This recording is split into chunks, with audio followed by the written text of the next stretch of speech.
good? I think I am. Alright.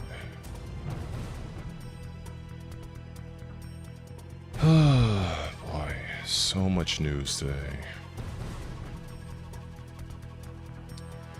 Alright. Okay. I think I'm good. Yes, I think I am.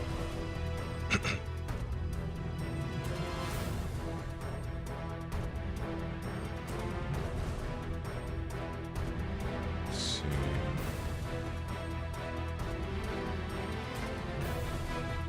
Alright. Checking this. Alright. Since I know this is not going to be largely about Tekken, I'm pretty sure I'm not going to really have anybody here, but that's fine. That's what clip farming is for. All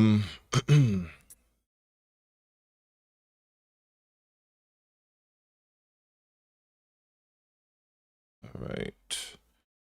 What's going on, man? Salute. Salute, salute. A lot of news happening right now. I honestly wasn't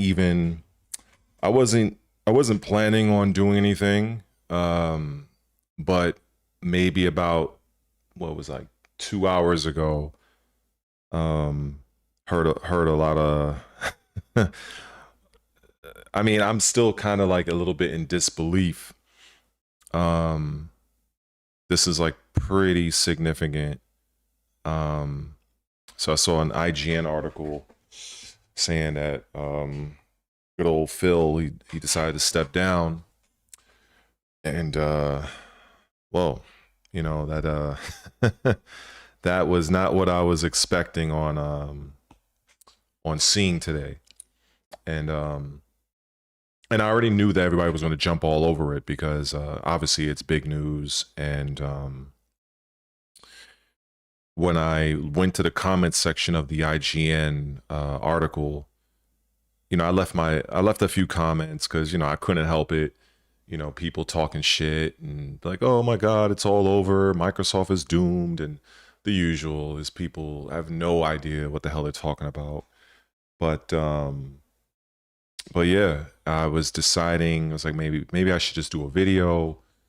But I was like, you know, let me just, I have so many thoughts and views on this and questions that I was like, you know what, I might as well just hit live and just get them all out there. And I'll Twitch clip it as I see fit and we'll go from there. But yeah, it's I hope everybody's doing well. And yeah, like I said, I'm kind of like, it's still new. Like I'm still like this really happened. You know, but it's an inevitability. Everybody is gonna, you know, retire at some point. But I just think that just the nature of it and who he is, you know, and what he essentially represented with Microsoft, you know, that is pretty significant. Everybody is already just most people were writing off Xbox even early, you know. If you were to go along with what most people have been saying, that Xbox should have been done some time ago. There's a YouTuber, what's his name, Dreamcast guy. I think his channel is based solely on saying that Microsoft and Xbox are dead. I think he's like a meme at this point, where like the majority of his videos, all of his thumbnails for the most part are revolving around the demise of Microsoft or Xbox. And I don't know what people's fascination is with a particular company or brand going under. I don't believe that these people understand that competition in business is key. It is the one driving aspect across all manner of business that is going to ensure that customers, consumers, win. You know what I'm saying? Like, if, for instance, if you only have one, if there's only one thing you can buy, there's no competition. Do you really think that particular company is gonna go out of their way to make that particular product the best that they can be? No. I mean, maybe you might have a few people in the company that might have good intentions and say, hey, let's do right by the customer. But for the most part, history has shown that when there is no competition, the customer loses. You see this in pro wrestling, you see this in gaming, you see this in everything. So it's just it boggles my mind that you have people on the internet that they literally praise and wish the demise of another company. And it's like, okay, so what do you think is going to happen if only Sony existed, if only Microsoft existed?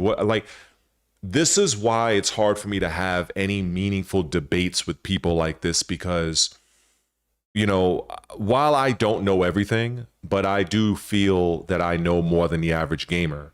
And so having these type of discussions, while not sexy, it's not like I'm talking about Tekken 8 and like the latest fucking combo, but these are real topics that I think real adults will have. Because what happens in the industry from a business standpoint is going to affect what games you do play and what games you have access to.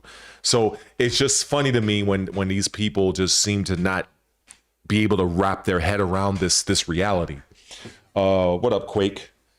Mr. Quake 2815. And I seen a couple of videos already. Well, I didn't watch the video, but I seen them pop up on my feed. Dustin Legary, Colt Eastwood, I think he made a video, and just several people they're gonna jump on this. And I haven't watched any of those videos yet because I didn't want my I guess my impression to be tainted in any way. I wanted to react to this as raw as possible.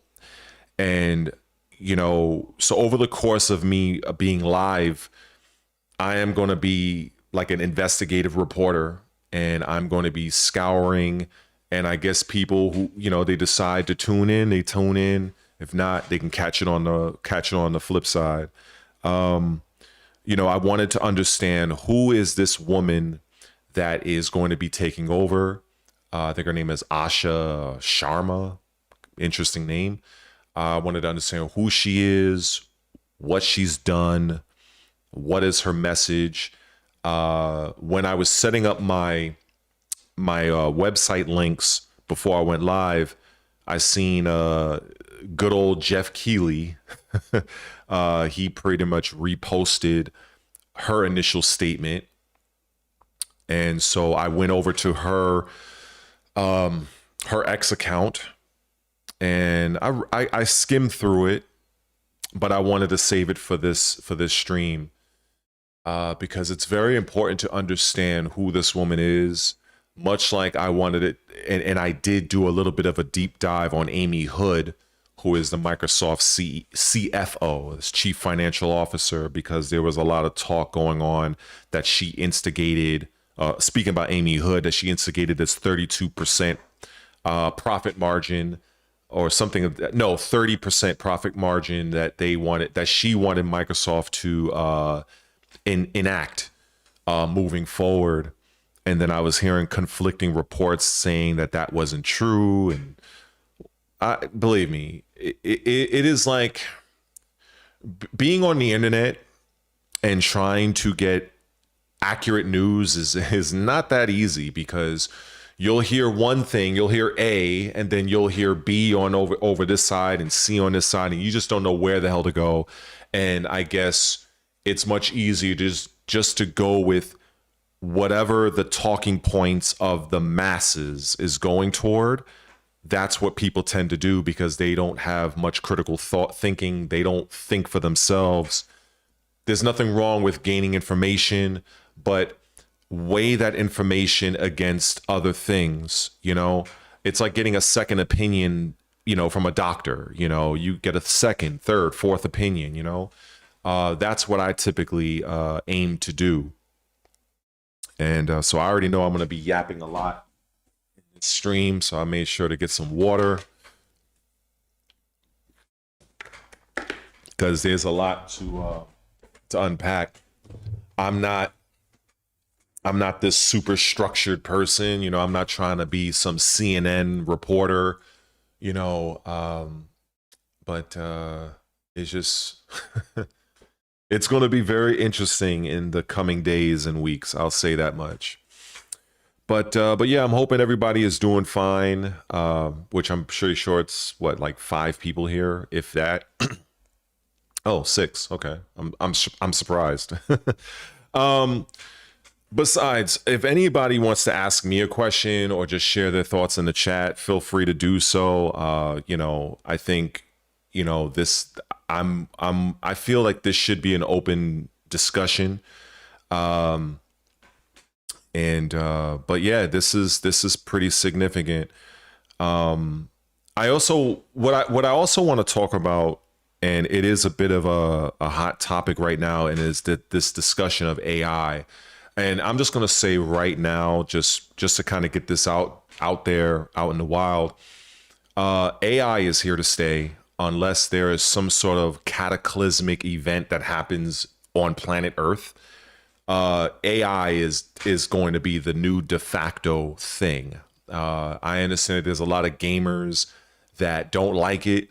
There's a lot of gamers that don't like the idea that Microsoft's 10th generation upcoming console is going to have AI embedded in it, you know, in terms of how it's going to be leveraging the power of AI for their upcoming system.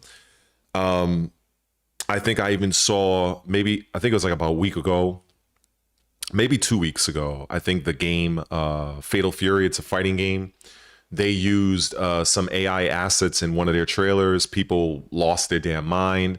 It's like, at the end of the day, I think what people really need to come to grips with is simply that AI and cloud, that is the future. No matter how you slice it, no matter how much you want to bitch and complain about it, AI in the cloud, that is what is going to be. In fact, I think just early this morning, this is, I'm pretty sure, unless you're living under a rock, you would have seen this. I watched a video of Arnold Schwarzenegger fighting the fucking Predator. No, was it? Yeah, it was the Predator fighting the T-800, Arnold Schwarzenegger. And then I saw another one. What was it? Maybe a week prior to this, I saw, what was it? Brad Pitt and Tom Cruise fighting it out. But this is just to show that this is the direction that things are going. Obviously, it's not going to be to many people's liking, as Quake just said, he felt that it was ass, and, that's, everybody is entitled to their opinion. But this speaks to where things are going. And so I'm 45 years old, right? And I've said this several times to my audience and for those who might be watching me for the first time. So I'm old enough to remember 8 tracks, right? Then we went to VHS, we went to CD, went to DVD, went to Blu-ray. Then, you got digital, and now you got fucking cloud and AI. Like, every single technological innovation, it had a slow start. People rebelled, people got pissed off, but at the end of the day, it came to pass. And AI is going to be no different. I think even before I hopped on live just now, there was I didn't click on the article, but I just saw that, you know, Amazon, you know, they're firing more workers, you know, companies in general are letting people go because they are leveraging the power of AI. AI is pretty much replacing people. And, you know, I'm going to get into the Microsoft bit soon enough, but it's very important for people to understand that this is the nature of the business right now, whether in whatever business, you know, gaming especially, that AI is going to be taking over unless something really drastic happens. You know, I do think when it comes to, say, Nintendo, I think Nintendo is going to try for a period of time. They're going to try to be as pure to the art of game development as they can. But I don't see them lasting that long before they are going to have to adopt this as well. Sony, they're already going to be, they're already doing it, best believe. But Microsoft is the one that has been leading the charge. And this kind of directly ties into the whole situation with Phil Spencer, because when I look at who they replaced him with, it makes total sense. It makes perfect sense. I can't say that this is a DEI situation, like didn't earn it. I can't say that just yet. But understanding the reality that Microsoft, their current company trajectory is based around the cloud and AI. For those who are unaware, Microsoft actually came out and said this maybe 6 or 7 months ago. So that's why it's funny to me. There was an incident in the stock market. I think it was about maybe a week or two ago, where everybody was, you know, jumping all over this because Microsoft stock went down by a whopping 10%. A company that is $70 trillion in market cap. and people are and at that time they were trading at around what, $450+ per share. And the entire gaming media, along with the Microsoft and Xbox haters, were jumping on the fact that, oh, Microsoft, their stock dipped down by 10%. And their consoles had a 32% drop. I understand that, you know, people, they're grasping at straws. I think they really want Microsoft to fail. And because I can't interpret it any other way. And so to speak on the 32% of the console, it's widely known that Microsoft has not focused on the Xbox Series consoles X or S in a while. This is not news to me because I follow the industry. All right, Quake. Next time, man. Enjoy your lunch.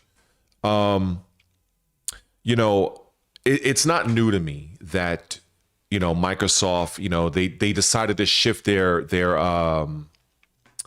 priority. Microsoft's priorities is subscription-based services and cloud and AI.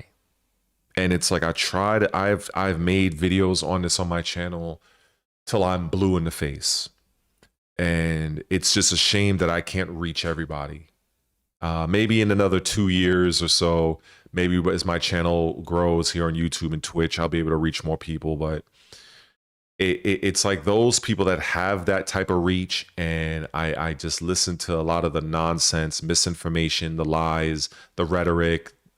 It's like, bro, like it's exhausting. It's exhausting when you know what is. Microsoft has come out damn near a year ago saying that their prioritization is AI and the cloud. So it's not a surprise that Microsoft hardware is not doing well, because that they're not focusing on that. And there's reasons as to why they're not focusing on that. So I'm going to be all over the place in this stream, but it's going to be Microsoft centric. But I will say, I was about to touch on that point about the woman that replaced Phil Spencer as to why it's not a surprise to me. It's not a surprise to me because her specialization is AI. That right there, that kind of told me what I needed to know from a surface level. Like, with Phil Spencer retiring, who are they getting to replace her? I mean, him, excuse me. And they get this woman. And I've never heard of this woman before in my life. I don't know who she is. I mean, I did a little bit of research before I went live just now, but I'm going to be doing more as I continue on.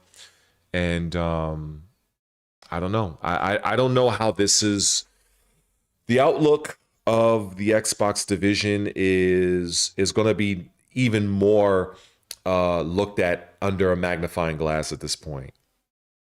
And that's just how it goes, you know. Let me see. So let me look at who is this woman. So okay. So who is Asha Sharma, the woman that replaced Phil Spencer? So I'm going to read this real quick. Asha Sharma is a technology executive and an AI product leader currently serving as president of Core AI product in Microsoft. Asha Sharma, hold on. Asha Sharma leads product development for Microsoft's Core AI division, overseeing teams and technologies that power AI across Microsoft and its enterprise customers.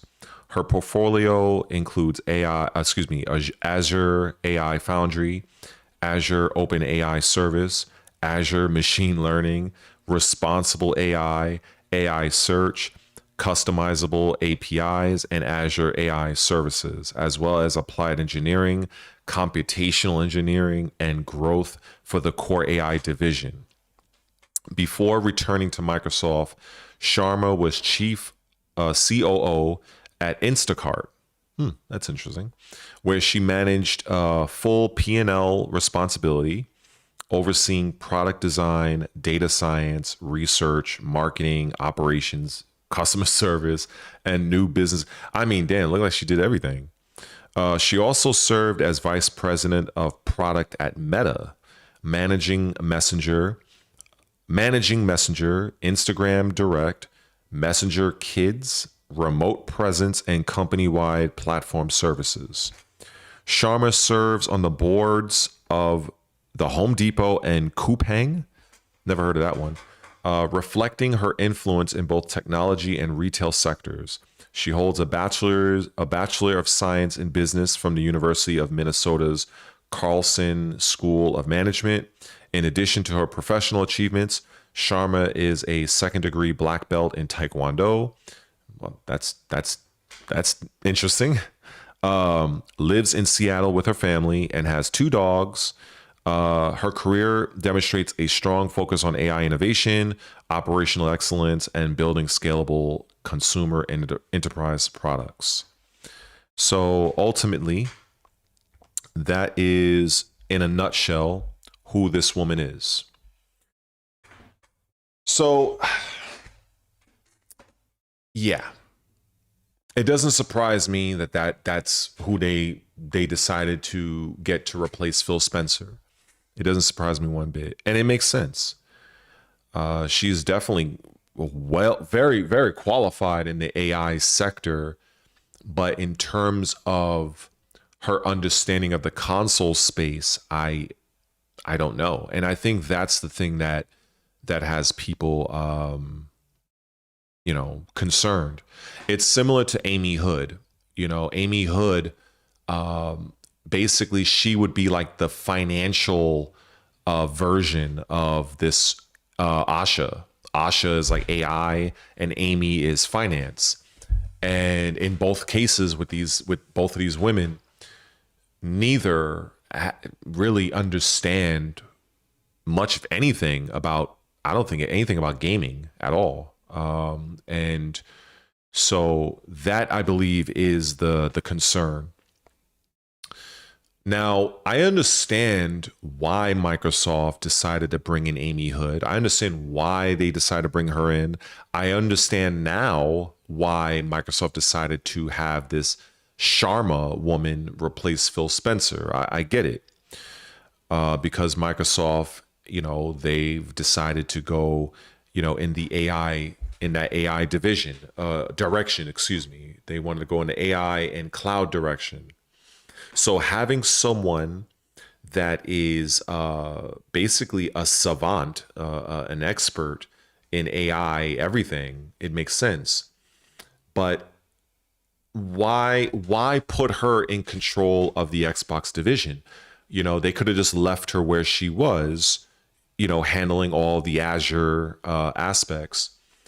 And I think that kind of gives you a hint, is that for those unaware, Microsoft has decided to implement AI in their upcoming console.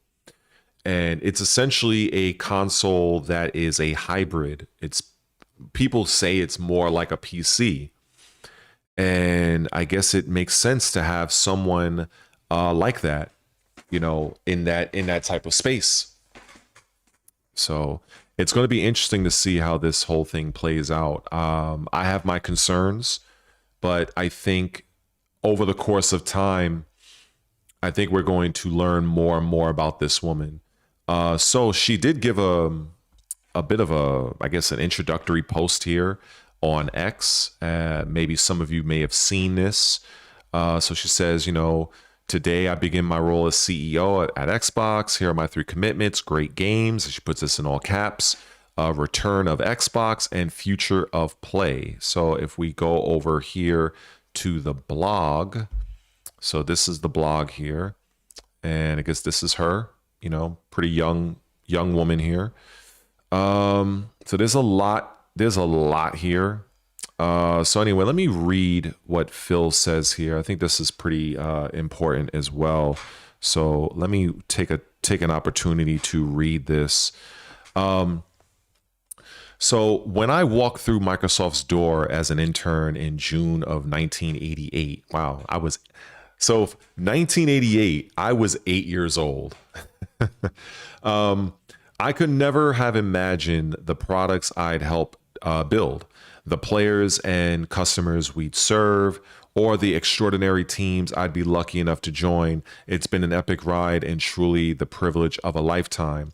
Last fall, I shared with Satya that I was thinking about stepping back and starting the next chapter of my life. From that moment, we aligned on approaching this transition with intention, ensuring stability and strengthening the foundation we've built.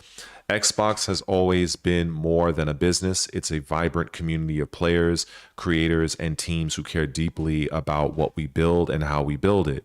And it deserves a thoughtful, deliberate plan for the road ahead.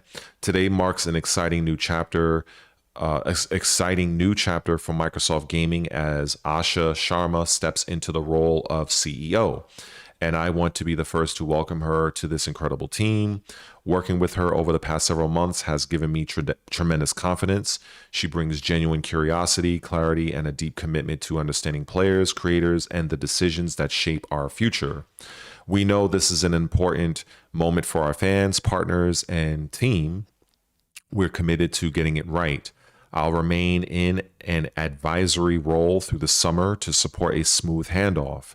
I'm also grateful for the strength of our studios organization, Matt Booty, and our studios teams continue to build an incredible portfolio.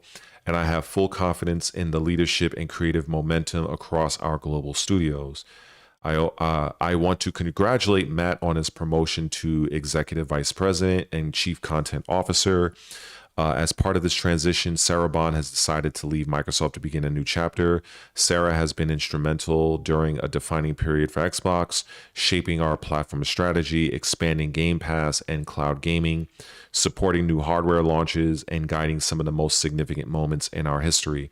I'm grateful for her partnership and the impact she's had, and I wish her the very best in what comes next. Most of all, to everyone in Microsoft Gaming, I want to say thank you. I've learned so much from this team and community, grown alongside you, and been continually inspired by the creativity, courage, and care you bring to players, creators, and to one another every day. I'm incredibly proud of what we've built together over the last 25 years, and I have complete confidence in all of you and in the opportunities ahead. I'll be cheering you on in this next chapter as Xbox's proudest fan and player, Phil. So that was Phil Spencer's messaging, and I just want to say that 100%, I honor his tenure, and definitely salute to him. And I'll remain following him. I hope the best for him. Let me see. Alex Alberto, is Asha a credentialed successor? You must have just joined. So I posed that question before, and I just kind of read a very detailed breakdown of over who she is. And so I actually have that on the screen right now, I believe. I'll share that right now. So basically, she definitely, I don't believe that she's DEI in terms of what she knows. I think that she is very, very capable in the AI space. I think the issue comes along as it pertains to the gaming aspect. I've said the same thing about Amy Hood. I feel like I'm repeating myself, but since you're new here, Amy Hood is a financial beast. She is quite, she's like a fucking master at finance, but not so much in gaming. And this Asha woman, which I have this on the screen for people to read, this Asha woman, she is what Amy is, but on the AI aspect. But again, both of them, I don't know if they have anything gaming wise. Now, is it possible to be in this particular role and still find success? Yes, it is. If you surround yourself with people that know the business and you take their, what's the word I'm looking for? Their counsel. It's like you don't have to be the smartest person in the room. In fact, if you are the smartest person in the room, you should probably find a new room and surround yourself with people that might be a little bit smarter than you and know some things so that now you can elevate.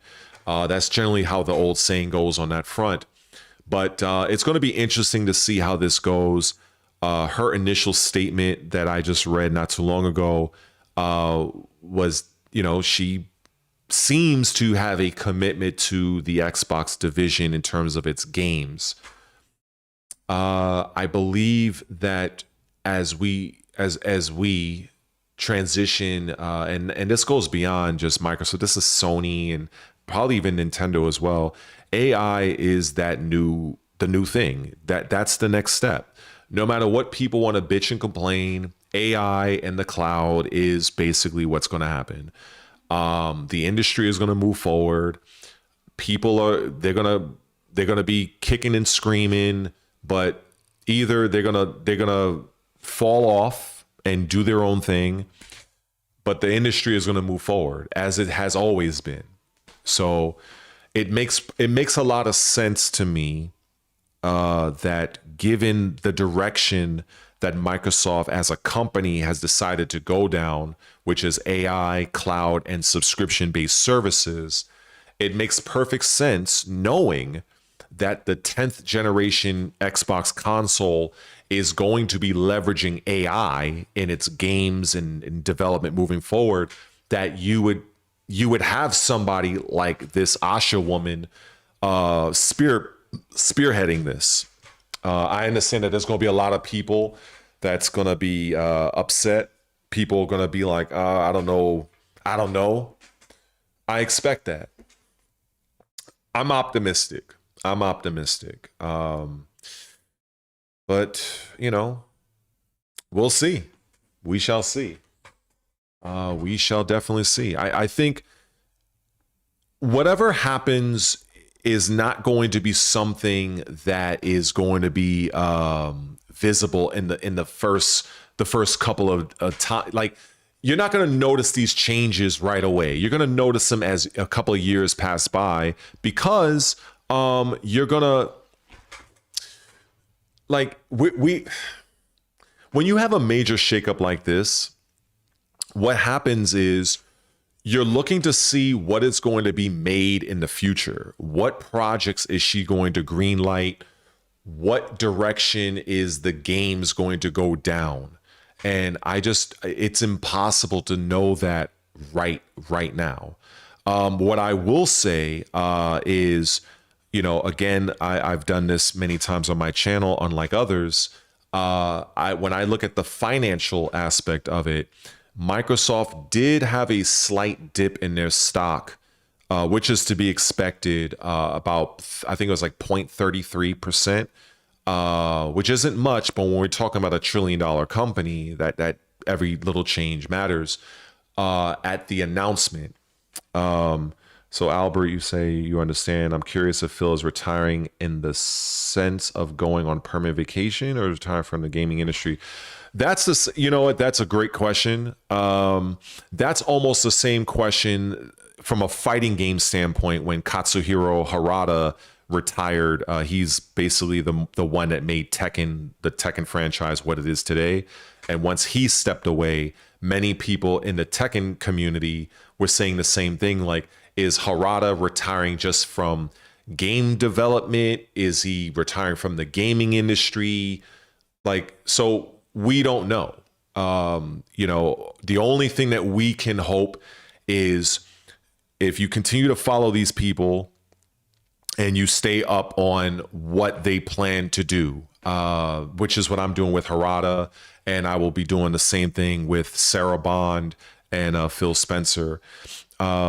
But when I change, let's look at the finance, because let's look at this shit real quick. So from a financial standpoint, right now the market is currently closed because it's 7:41 here in New York. So this is where Microsoft stock is currently right now, $397.23.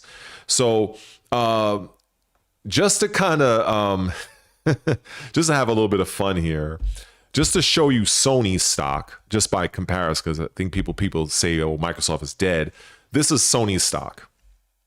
So whenever I tell people if Microsoft really wanted to just completely absorb Sony, if they really wanted to from a market cap standpoint, they could fucking easily do this. But obviously they won't for several reasons. But I just wanted to have fun and just show the difference between Microsoft stock and Sony stock. So let me get back to Microsoft real quick. So Microsoft is $397.23. So let me see. Let me scroll down here. My damn computer is slowing down. I might have too many tabs open. Okay, so if I look at the headlines, let me click view more. Okay, let's see. Where did I see it? I know I seen it earlier. There was a part that mentioned the change in leadership, but anyway. But ultimately, a lot of the changes that happens with Microsoft in the stock market, which is basically the thing that really matters. You know, anytime you hear people say X, Y, and Z about a particular something, just look at their stock. That's going to tell you the true facts. A lot of times, because investors might get cold feet with regards to how a company is, you know, really investing billions upon billions of dollars in AI and cloud technology, if you see a particular dip in their stock, it's largely because those investors are a little bit nervous, because a lot of them, they're not all investors know the ins and outs of the company. They're just a bunch of people that typically have a lot of money, and they say, hey, if I invest this amount of money, I can get this in return. It's sort of like, I'm going to give you the money, you handle the company. And then sometimes you might be looking at it as, well, shit, this doesn't look like a good idea. And then I'm going to get nervous, and that's going to cause the stock to kind of have small, subtle changes. So during Microsoft's Q2 earnings report, which was, I think, maybe 2 weeks ago, when they showed that they had a bit of a decline in their stock, it wasn't because Microsoft as a company wasn't hitting their metrics. They actually were. They hit pretty much every single metric except hardware sales of Xbox, but that was to be expected because Microsoft has already been on record saying that their priority is subscription-based services, AI, and cloud. So of course Microsoft would see a huge drop off on console or hardware. And what did the typical Xbox grifters and those people that want to see Xbox and Microsoft doomed, what did they do? A 32% drop in Microsoft. Like, bro, like this is what I talk about, the misinformation and the ignorance of this community. So, this is why I tend to go a little bit beyond the typical person that is just mashing buttons, don't know shit about the industry, and just spewing a lot of nonsense. So that's why I understand anytime I make videos like this or streams like this, only real adults will tune in. The typical button mashers, those people that want to focus on Tekken 8 fucking combos, this is boring to them. It is what it is, RN, what's up, man? You said you seen it coming when Phil was more quiet lately and Sarah Bond got her role at Tyson Chicken. Yeah, like a lot of times, when you're a person like yourself that you've taken upon yourself to kind of look to see, okay, where the pieces on the chessboard going, what's happening on the chessboard. There are not many people like that in the community. There really isn't. So I salute to you on that front, that you are even aware of that. But yeah, I think also AI is something that is out of Phil Spencer's wheelhouse. Phil Spencer is more of a gamer. He is more of, like, I guess you could say almost like the old guard. He's somebody that is looking to promote things the old fashioned way. He believes in games, in game development. But if you were to really corner him and ask him about AI, I mean, he'll probably know just about as much as we know, more like surface level stuff. And given the fact that, this is the direction that Microsoft is aiming to go down, it's sort of like, if I was Phil Spencer, I would think, well, this type of game development is not something, it's not a matter of whether I like it or not. It's not something that I'm that experienced in. It's like the tools are being changed. And I think that's a fair assessment.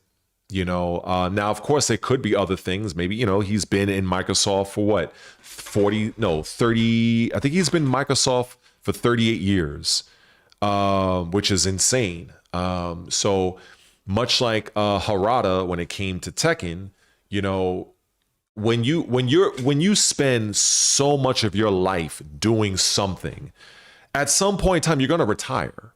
Maybe you might feel like there's nothing more you have to offer.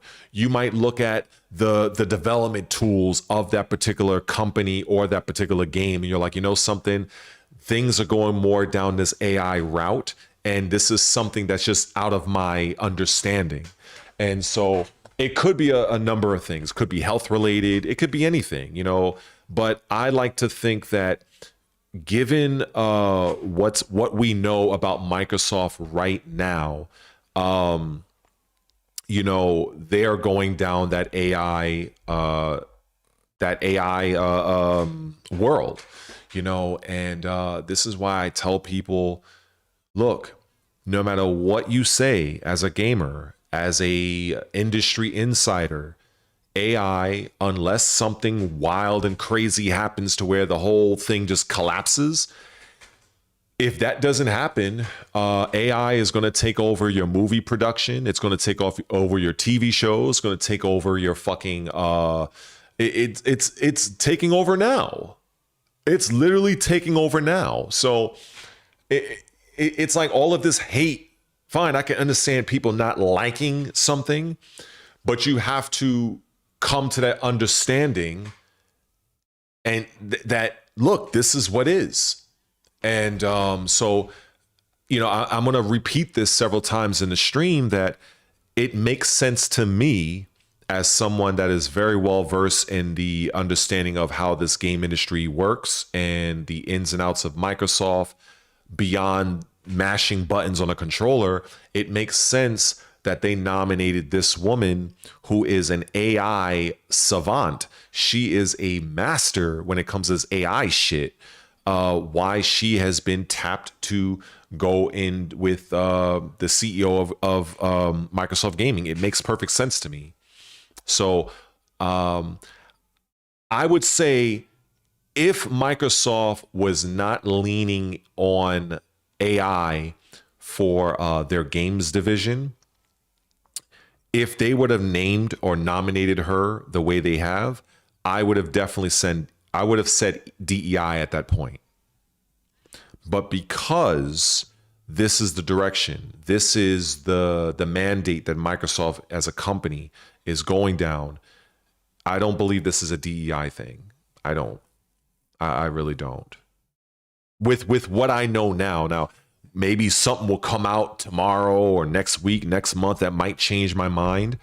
But right now, yeah, I don't believe that this is DEI. I feel when it comes to AI, she is more than capable. I'm just curious to see how this is going to be, you know, what's going to happen, you know, because you're not going to see any of these types of changes anytime soon. You know, this is going to be something that's going to unfold over the course of time, you know, and I'm eager to see, because you have different companies, different game development studios using AI in different ways. You use them, the companies are using them for literally the AI in the game itself. They're utilizing it to for storytelling, which I'm not a fan of. They're using it for offloading much of the heavy lifting from the console to where it's being ran in the cloud. And I've actually been hearing about that as well. That I think Sony, I've heard Sony, that's what they're planning on doing with the next PlayStation, that they're looking to use the cloud and AI to run most of the major system game assets and stream them to the console. I've heard of all sorts of things right now, and it's hard to separate, you know, the fact from fiction. But I try to look at everything as a whole. I try to be as on the ball with things as I can, but it's difficult, you know. Sometimes, you know, yeah, it's tough. It's tough. Let me see. I don't want to I need to check something real quick. Hold on. What is this?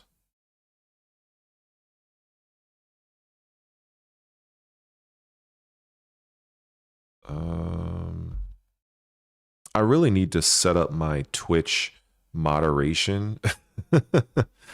Oh boy. Yeah, I need to do like that whole put a bunch of like banned words and banned accounts, because you know sometimes you get those stupid bots and you're like, oh god, here we go again with this. But yeah, so I don't know where people's thought process is going to land on this. I think at the end of the day, you're going to see a drastic shift in the gaming industry as a whole, going towards cloud and AI. And no matter, you're going to see some companies that's going to try to remain as pure as possible, but I think it's only a matter of time, honestly. Oh, I appreciate that, man. Also, if you could, Alex, I would ask everybody if they could follow me over on my Twitch. That would be even better. Because you know, when I go live and play my games and talk and interact with people, I'm trying to build that up as well. So you know, if you have a Twitch, hopefully you'll go over and follow me there as well. The name is the same as my YouTube channel, by the way. But yeah, Netflix and Paramount. Honestly, I really don't know. When that story, just to deviate real quick, when that story came out, that was like almost like a month and change ago. It sounded to me that Netflix had it in the bag. Now like Paramount is they're airing their grievances with regards to how Netflix has orchestrated the deal with the takeover or whatever, because I believe it was a hostile takeover. For those that don't know what a hostile takeover, that is basically the company that's making the bid for the company. So if company A wants company B, they don't need to have the best, or what's the word I'm trying to find? They don't need the green light. Yes, they don't need the green light from company B. They can go through company B's investors. So it's like instead of going through the front door, you're going through the back door. And that's basically what the hostile takeover is. So that's, to my understanding, what's been happening with Netflix regarding Warner Brothers. And Paramount is not a fan of it. I'm honestly not much of a fan of it, because I thought about making a YouTube video or just speaking about it on my Twitch stream about my political ideology and where I land politically, because I've seen more and more when looking at the gaming industry, when looking at TV shows and movies, I can't help but not get political, because a lot of the decisions that's been going on, many of these companies are politically motivated through varying agendas. And so it's hard for me to just kind of just stay out of it completely. It really is. I saw a hearing not too long ago where the CEO of Netflix, they were I think his name is Sarando something, I forgot what his first name was. He was appeared before Congress or the Senate, forgot which one it was. It was very recent, and he was answering questions from concerns of certain people that highlighted that 47% of Netflix's programming for children is based on Transformers, lesbians, and gays. And it's like, this is not something that children should be exposed to.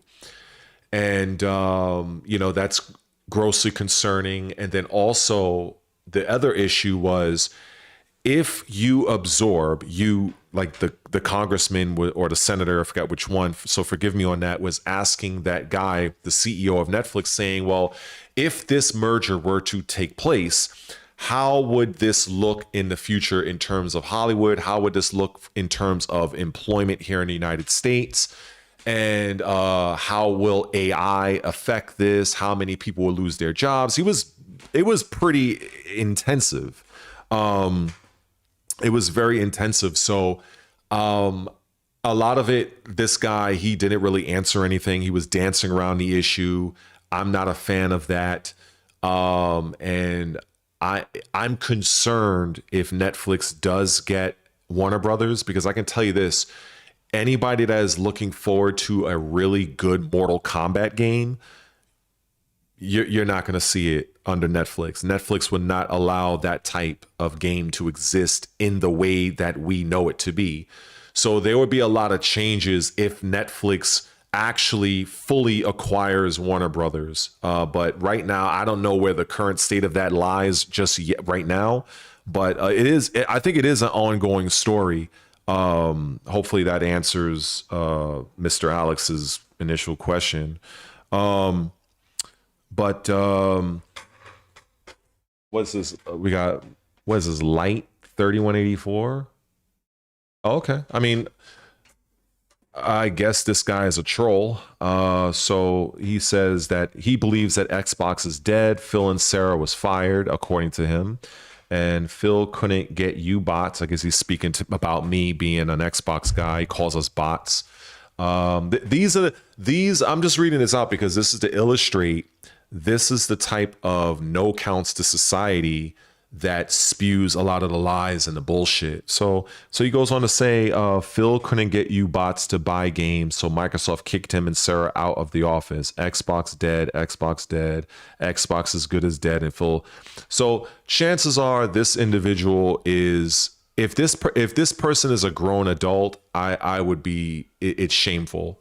But this is typically the type of people that exist on the internet that speak on matters that they have no idea what the fuck they're talking about. This is what content creators like myself deal with on a daily basis. So, but I just read that out just to kind of give people that's in the chat a clear look of what ignorance really is. So it's a guy, Light 3184. So I gave him his 15 seconds of fame here. But yeah, let me see. I think also when looking at where Microsoft is when it comes to the Xbox brand, I think a lot of times people don't understand. It's so frustrating. So I try to explain this to people and say that console wars are dead. Like the only ones that keep drumming this up are the Sony fanboys, the gaming media. They have nothing else to report on. So let me just tell you right now, and you're going to hear it here first. The console wars, as you know them to be, that died. That era is dead as of the 7th generation. Once the PlayStation 3 and the Xbox 360, after that generation ended, so did the console wars. Microsoft realized that nothing they did was going to gain them any significant foothold in the Asian territories. That is the main reason why Microsoft altered their strategy when it came to Xbox, because I think people forget that during the Xbox 360 era, Microsoft sold 84.7 million consoles. I'm going to say that again. During the Xbox 360 era, Microsoft sold 84.7 million Xbox 360s. So this was never an issue of, can Microsoft sell consoles? This was largely based around the realization that no matter what Microsoft does, they will never overtake Sony and Nintendo, because both of those companies, they have the Japanese, or should I say the Asian territories on lock, no matter what Microsoft does. So that is why back then, all those years ago, that's why the strategy was changed. Unfortunately, that was spearheaded by a guy named Don Matrick. Those who know will know he was a complete fool. He didn't know what the hell he was doing. And it set up the Xbox One to fail. And it wasn't until later that Phil Spencer kind of took the reins and got more in the public eye and came up with the whole Game Pass situation, which Sony basically adopted. So the PlayStation Plus, or whatever the hell they call it, that is basically a poor man's Game Pass. Sony never believed in the cloud. They never believed in Game Pass. Sony never believed in crossplay. Sony never believed in porting their exclusives to PC. All of those aspects, each of those aspects had to been influenced for Sony to decide to implement them. That is not my opinion. That is a fact. And that is also a fact that many of the Sony fanboys just don't know, or they don't want to accept. And that's just the facts. You know, but at the end of the day, I just try to be as, you know, as truthful as possible.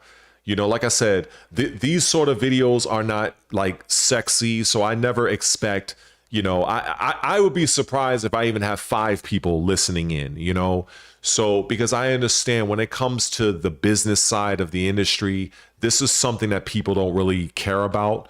It's a very small sect of people that really care about what is actually going on. They just want to be fed the typical the clickbaity headlines, whether they're true or not. They don't care. They do no research, and that's just what happens, you know. But Alex, Grand Theft Auto 6 alone will most likely skyrocket Xbox and Sony's revenue. They'll both be in great shape to take them. Yeah, the thing was with Grand Theft Auto 6, and that's something else. I had a little. I kind of teased those who know Colt Eastwood. I teased him and said that Grand Theft Auto is not coming out this year. This was around the time when I think Take-Two stated, or Rockstar, they stated that they were going to be delaying it to November of this year, of 2026. And I told Colt, and I was like, look, they're not going to come out. I believe, honestly, that Take-Two, which is the parent company, Rockstar, the ones that developed the game, I believe that they're waiting for the next generation consoles.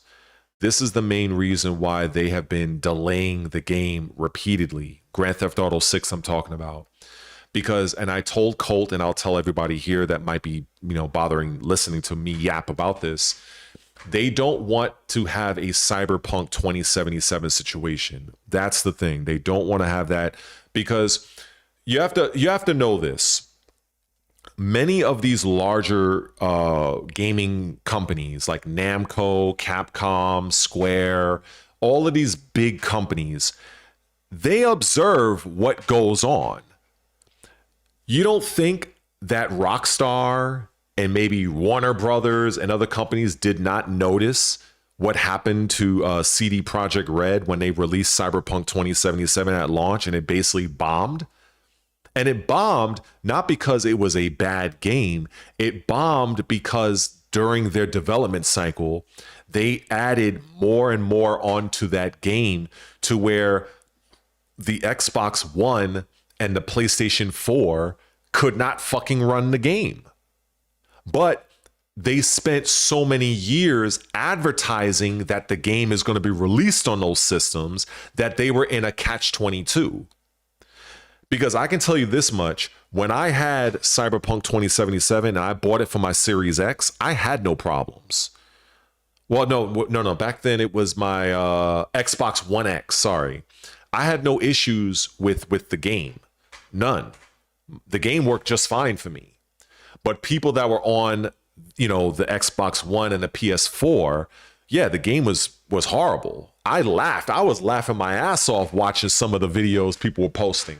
So I believe that Rockstar does not want to have that as a possible situation. And this is the main reason why I believe they have continuously delayed Grand Theft Auto 6 over and over again, because they are waiting for that next generation hardware. Because based on what I've seen and read about GTA 6, and what they're looking to do with the actual NPCs, where if if you carjack somebody, that character will remember you throughout the game. And I've heard of all sorts of crazy shit. The type of scale that game is going to be, I guess, you know, the scale of the game, there's no fucking way that game is going to run well on current gen hardware. No fucking way. And I don't believe that Rockstar wants to take that chance. Now, if they do in fact release the game this November, I will be fucking surprised. I will be very surprised. But we'll see. We shall see. You know, but I think getting back to Microsoft, I think the issue that people they don't really understand that the industry is changing, and the industry is changing to where you don't need to have a particular system to play a particular game. And I think that particular change is affecting people greatly. You know, I think when you hear the news of Microsoft porting Halo and other first-party games onto Sony, people don't understand why Microsoft is doing that. They think that is a sign of weakness, when in reality, it's actually a sign of strength, and it's a sign of actually trailblazing and ushering in a brand new change to the industry. People would say, well, Microsoft bought Bethesda, they bought Activision Blizzard, and now look at them. I've seen all the comments. Believe me, I've seen it all. I've debated, argued several people over the years about this. People actually still believe that Microsoft bought Activision Blizzard because of Call of Duty. Like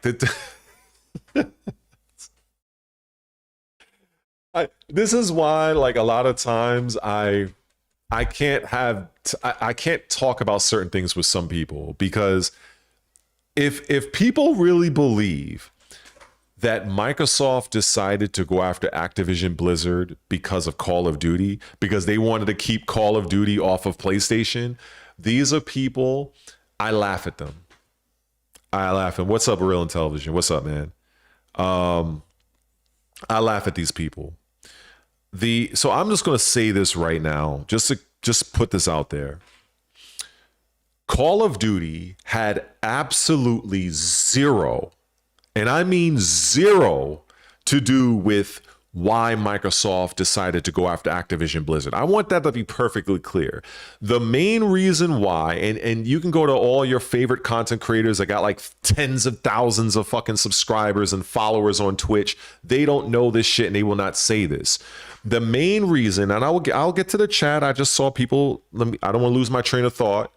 The main reason why Microsoft went after Activision Blizzard had nothing to do with Call of Duty whatsoever. It had everything to do with Microsoft wanting to break into the mobile gaming industry. Why? Because the mobile gaming industry is a multi-billion-dollar industry. If you think of a game called Candy Crush, for instance, Candy Crush is, I think, made or developed, or both, by, I think, King Studios. I think that's the name of it. And that particular sect fell under Activision Blizzard. So if you understand business and you understand what is really going on, you would understand... Well, actually, no, you would overstand why Microsoft decided to go after Activision Blizzard if that was their plan, which was to gain a larger footprint in the mobile market. Having Call of Duty was like a cherry on the sundae. It wasn't the main motivator. So when I would see a lot of the Xbox grifters, for instance, that would say, well, Microsoft is failing because look at the sales of Black Ops 7. Black Ops 7 was the worst performing Call of Duty. Microsoft, let me tell you something here. Let me let you in on a little secret. Microsoft, that wasn't their priority. It was never their priority. Microsoft, they gained Call of Duty out of happenstance. It happened to be aligned with Activision Blizzard, but the main reason why they went for Activision Blizzard was because of games like Candy Crush, companies like King, them expanding their footprint in the mobile market. That is the reason why. It's very important for people to understand this, because it's like, if you were to be a bit of a Sherlock Holmes and use some critical thinking and actually do some real research, you will learn that at the time of the acquisition, Call of Duty as a brand was not even doing that well. It wasn't even doing that well on PlayStation. People were bitching and complaining about Call of Duty for fucking years, between, what was it, the skill-based matchmaking. People hated that. People didn't like Call of Duty Vanguard. People didn't like Black Ops 6. People didn't like Call of Duty as a brand, as an IP, was not successful publicly and financially for a long time in the way people remember it during the modern warfare era. Now, I'm not an avid Call of Duty player, but I know Call of Duty Modern Warfare, that shit was everywhere. Everybody fucking, I heard everybody talking about that. But over the years, the brand, the IP of Call of Duty wasn't that strong. It's still powerful. It's still a powerful brand, but it wasn't as strong as it was back then. So during the time when Microsoft was looking to acquire Activision Blizzard, the Call of Duty IP was not at its, it wasn't at its peak. It was not at its peak. I want people to understand this. So whenever I hear people talk about it in that way, it's like, this just further illustrates to me that many people who talk about things relating to the gaming industry, they don't know what they're talking about. They really don't. Even your so-called insiders, they don't. So, but it is what it is. So let me read some of what people are saying here. Let me see some. Intelligence says there's no evidence for any change of strategy. Microsoft's not going to drop its stuff after all of the R&D already invested. Very likely just moving to the next stage of the plan. Visual Studio. Okay, what's up, man? Exclusive matter. Microsoft putting these games on other platforms destroyed the Xbox brand. Actually, you are 100% incorrect. Visual Studio, which is one of the many reasons for their failure. Incorrect. Let me see. Let me just let's address this one. Let's address this one. Let me explain something to people like Visual Studio, and I mean this with all due respect. How should I even start this? Okay. What I want all of you to understand is this. Microsoft has licensing deals with Sony, with PlayStation, okay? I just want you to understand this. I'm going to assume that the majority of you understand what a licensing deal is, okay? According to industry, the industry standard is a 70-30 split. I want you guys, I understand some of you are typing in the chat. I want you guys to really understand and focus on what I'm saying, because many of you don't understand this. In a licensing deal, I can't speak for other businesses, but in the gaming industry, it is a 70-30 split. So whenever you have, say, Microsoft, they are licensing, say, Halo or Gears of War to Sony, Microsoft is gaining 70% revenue from Sony, and the platform is gaining 30%.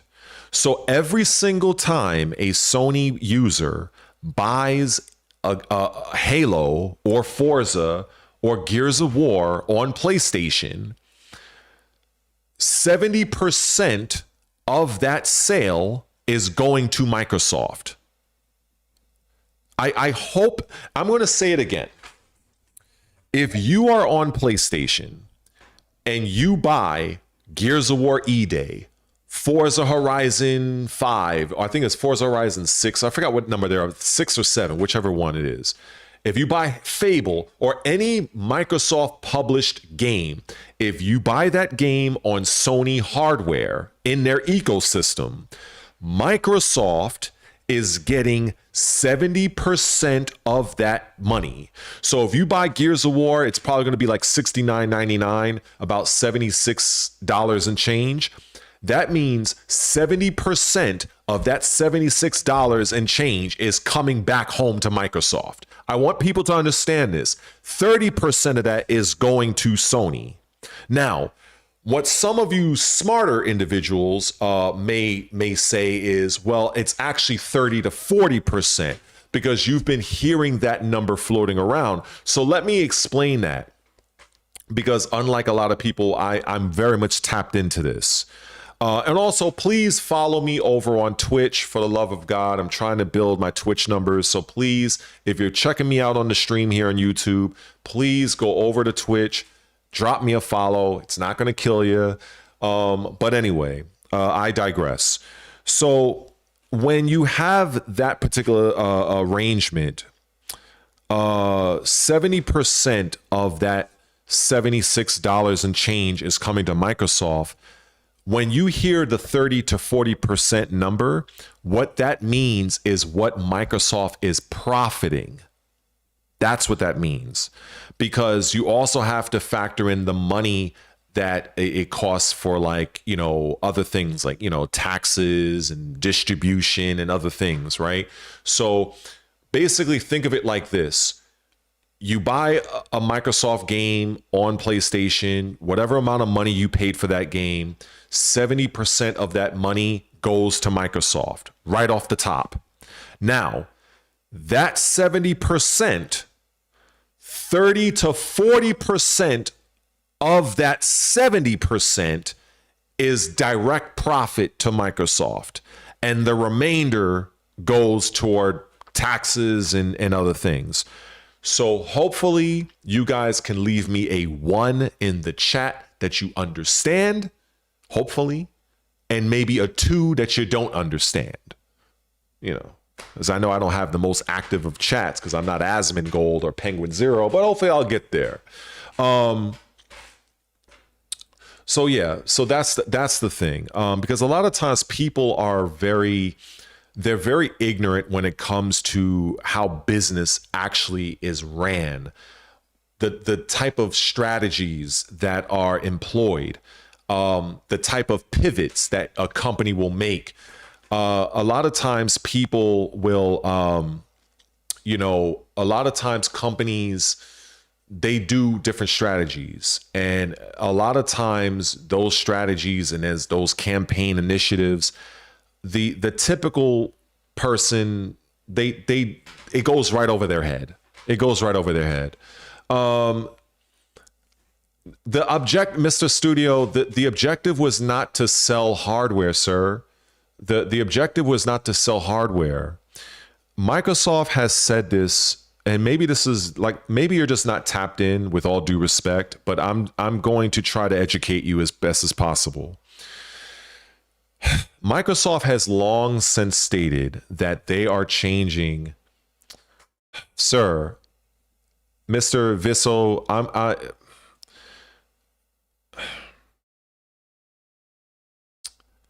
oh my God.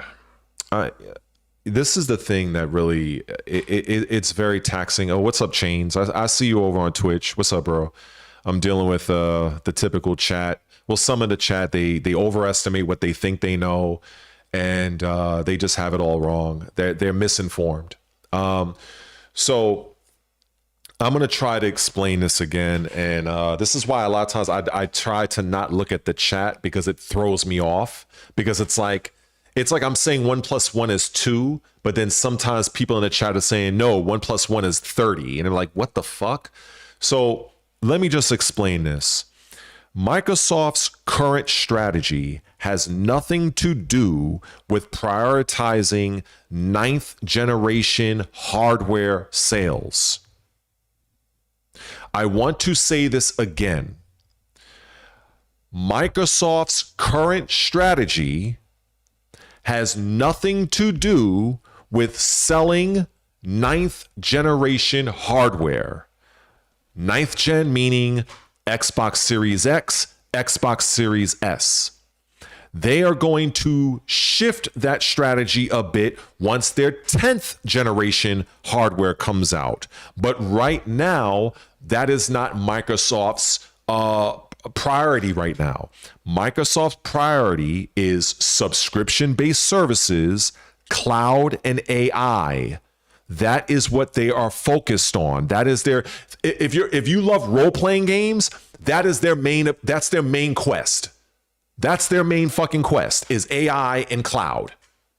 That's their main quest. Their side quests, which is not like an Assassin's Creed side quest, but more like a Witcher 3 side quest, which has a big overarching story. Their side quest on that front is the subscription services, namely Game Pass. All of this is documented if you just do a simple Google search and just type in what is Microsoft's current priorities. So this is why when I saw the Microsoft's Q2 earnings, and I seen the majority of people in the gaming space, all they hinged on or harped on was Microsoft having a 32% drop in hardware. I looked at these people, many of which were my peers on YouTube, making videos out like left and right, for clicks and views. They did not know what the fuck they're talking about. They don't. Microsoft, it's like if I'm not, you know what that's like? That's like if I'm going to the gym and all I'm doing is I'm working my legs. If I'm working my legs and my legs are my priority, am I going to be surprised that my arms and my upper body is gonna suffer a bit? And let's use common sense. Let's use rationale. Please, for the love of God, people, Microsoft is not prioritizing hardware at this present time. I try to be as respectful in delivering certain information, but it becomes very annoying where I know I'm speaking concise English. I know I've been doing this sort of thing for 20 plus years. I'm very tapped into this industry. I know what I'm talking about. This is Microsoft's current strategy. Whether you agree with it, that's a whole different argument. But the reality is Microsoft has been said that their current strat right now is not to, if they sell hardware, cool, that's gravy. That's a cherry on a sundae, but that's not their focal point. Their focal point is growing their ecosystem. That's what it's all about. Let me tell you people something else. Let me tell you people something else. Do you even understand how the console industry works? Do you understand why, what happens when you buy a Switch 2? What happens when you buy a PlayStation 5 and Xbox Series X? What do you think that company's main goal is? Their main goal is to get you within that company's ecosystem, because consoles do not make money like that. In fact, every single console maker from Nintendo, Microsoft, and Sony, they lose money on hardware. Do you people not know this? Now, sure, some make out better than others, like Nintendo. Nintendo, for many, many years, they have had the highest profit yield on consoles sold. But at the end of the day, Nintendo loses money as well. They just don't lose as much money as Microsoft and Sony. I'm telling you, I am telling you people the fucking gospel right here. There's no script. There's no notes. This is really literally off the top of my head. And it's like I'm getting a little bit excited now because it gets a little bit annoying where I'm like, I try to break this down, and it's like people still like they feel like this need to fight me or challenge me. Like you're gonna, it's just, it's like, bro, the name of the game is to get you in the ecosystem to where you're buying the DLC, you're buying the games, you're buying the controllers, the accessories, you're buying the fucking subscription services. That is what it's all about. Traditionally, you are not, the only way you can do that is if you have the box, whether you have Sony's box, Microsoft's box, or Nintendo's box. But Microsoft changed the game, where when they came out with that whole premise, the marketing campaign of this is an Xbox and this is an Xbox, I understood immediately what they were getting at. Why? Because I understand marketing, because I understand business. But the average fucking gamer that all they know how to do is mash fucking buttons and do a fucking low kick into Fireball or Ryu, they don't know this shit. They don't know. They don't fucking know. So I try my best to educate people. And some of my subscribers, they get it. Some of my followers on Twitch, they get it. But every now and then I'll get my typical trolls in the comment section or in the chat. And they're like, it's like, I feel like ramming my head against this brick wall. It's like, I don't know. And this is where you have this old saying is, not everything is for everyone's understanding. Not everything is for everyone's understanding. Sometimes you can explain something until you are fucking blue in the face, and that person just does not have the intelligence. They don't have the critical thinking, and it will forever go over their head. And because I'm the type of person, I want to have people understand. Whether you agree with me or not, that's irrelevant. You're entitled to your opinion on that. But I want people to at least understand. And it's like people don't even understand the nature of how the console industry even works. These companies lose money. In fact, back in the PlayStation 4 and the Xbox One era, for every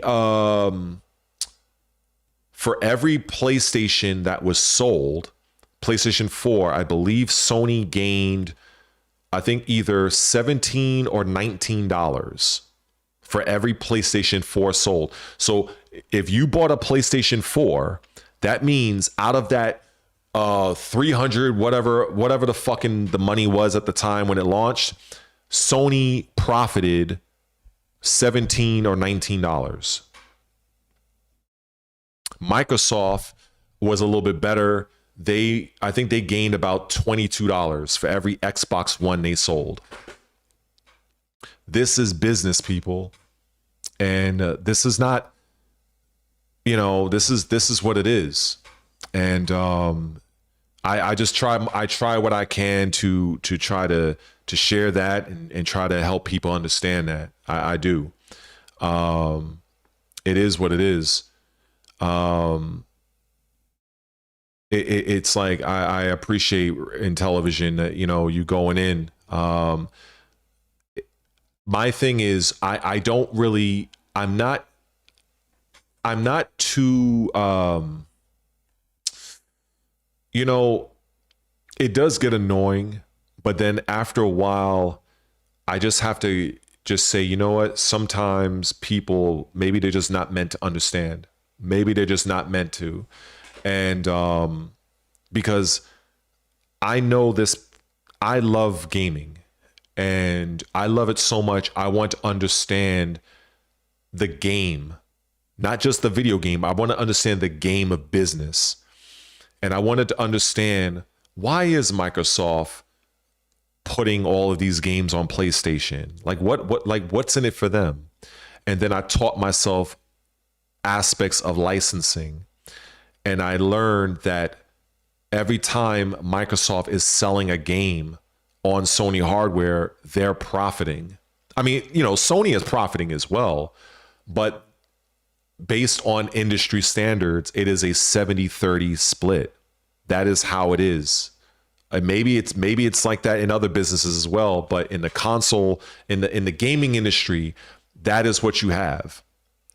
And we all know that when it comes to consoles, PlayStation outnumbers Xbox like 3-1, right? They outnumber them 3-1.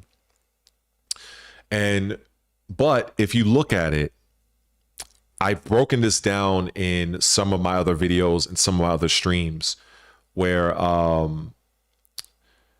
if you look at what Microsoft is doing, they have SKUs for Game Pass on their console.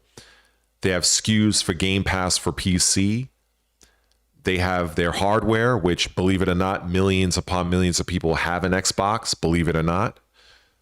They also make their money off of selling their games onto PlayStation and some games on Nintendo as well. So Microsoft is having all of this revenue coming in. So when I hear people say that this is a bad idea, that this is killing Microsoft as a brand, these are people that don't understand basic to intermediary aspects of business. Then you may have some people that would they would ask a fair question. A fair question. I'm gonna give the chat a fair question, and I'm gonna give the answer. It's kind of a rhetorical question in a way. If Microsoft is so hell-bent on AI and the cloud, and they're busy putting games onto Sony hardware, then why is it that Microsoft are still coming out with a console? Why doesn't Microsoft just give up the hardware and just go full on third party like what Sega did? That is a viable question. That is a sort of question I wish I can have some people in the chat give me, because that is a very logical, practical question. It's rooted in some bit of knowledge and curiosity. It's not just, oh, Xbox is dead. Xbox. Those are fucking children, and more than likely in adult bodies. So to answer that question, Microsoft is coming out with additional hardware. Why? Because the vast majority of Game Pass subscribers are on console. That's why. So let me hold on. What do you say here? Because they get 30% from third-party games, 100% from first-party games, and they have 20. Well, the thing is, so yeah, the numbers are, that's pretty much what it is. Like when you have first-party titles outside of taxes and other things that you have, you're getting the lion's share. I wouldn't say 100%, but you're getting the lion's share of the revenue generated from a first-party based game. However, as I stated in the industry standard of the 70-30 split, you put out a game, you're Microsoft, you put out Gears of War E-Day, you buy Gears of War E-Day $69.99. That means that 70% of that $69.99 is coming to Microsoft, and 30% of that is going to Sony as the platform holder. That's how that works. Now, to break it down further, within that 70%, and I've done this before, but for people who probably just joined, that 70% licensing fee that's coming to Microsoft, 30 to 40% of that, Microsoft is profiting. That is why you might have heard some people saying, oh, well, Microsoft is only getting 30 to 40%. That is true, but it's 30 to 40% of the 70% initially garnered from the licensing agreement that Microsoft incurred from the selling of that particular game on it within Sony's ecosystem. That is how that works. This is like some shit some people go to college for. You know what I'm saying? Like, that's how this works. So the average gamer that, and I don't say average as some sort of like, a dig, but a lot of times the average gamer, they don't understand this aspect. They just know to swipe their debit card and to play their game. And maybe to get on an online forum, talk their shit, say their console is the best, and that's it. That's as far as it goes. There's a difference between those people and people like me. People like me, we take our time to study the industry. We take our time to see what's coming down the pipe. We take our time in understanding, okay, why is this company doing this? What is their profit margin? What is their long-term goal here? That is what people like me do. And there's and amidst the overarching amount of people that talk shit, that fanboy out, people like me, we are the minority in the industry. I don't know about other industries, but in the gaming industry, all I got to do is go on X right now. I guarantee if I were to scroll through X right now, I will see a plethora of people that are basically just saying Xbox is dead, Xbox is dead, Xbox is dead. That's all I would see, largely. So it basically proves my point. Not everybody has this level of understanding because they don't want to take that time in learning this stuff because it's considered boring. I get it. That's why I can guarantee you, if I was playing Tekken 8, that bullshit ass game on stream right now, I'd probably have like 80 to 100 people in my stream right now, just wanting to see me rage out and playing that dumbass stupid game. But whenever I'm trying to talk about something real and something that is actually it actually matters across the board, because these are the things that dictate what games get made and what games don't and how they're made. People will be like, I don't want to look at that. That's boring. It's just, it is what it is, man. It is what it is. I feel like I am screaming into the void at times, but it is what it is. It's very annoying, but you do what you can, and I take great pride in this because I didn't go to school for this.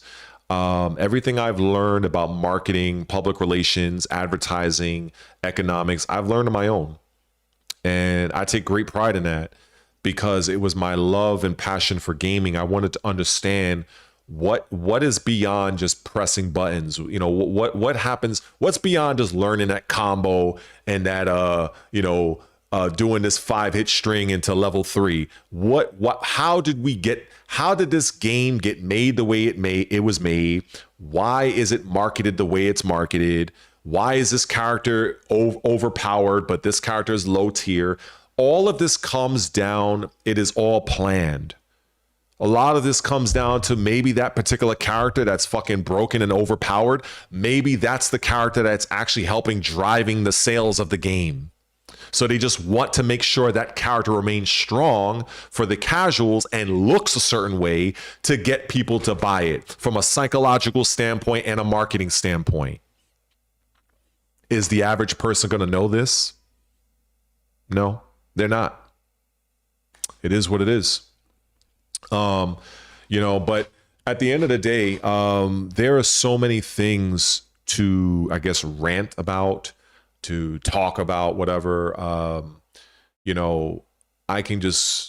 feel like just pick a topic and it's like wind me up and let me go.